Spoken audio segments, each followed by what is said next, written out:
فإن الناس قد يتساهلون في الصلاة على الكراسي والجلوس، خاصة في هذه الأزمنة، فإن الرخص ينبغي أن تتقيد بالحاجة وتنضبط بالضوابط الشرعية.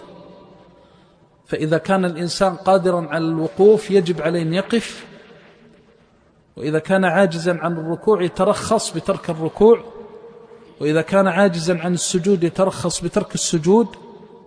أما إذا كان عاجزا عن الركوع والسجود وقادرا على القيام يلزمه القيام.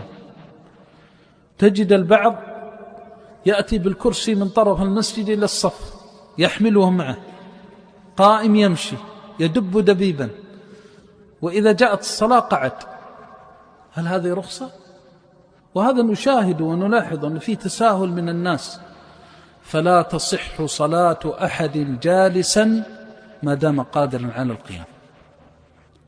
هذا ركن من أركان الصلاة، لا يجلس إلا عند وجود الحاجة والضرورة، وهذا هو الذي اتفق عليه العلماء رحمهم الله، وأن من صلى جالسا وهو قادر على القيام يلزمه أن يعيد صلاته. هذا أصل شرعي، لأنه حق لله، ولا تصح صلاة القاعد القادر على القيام في الفرض.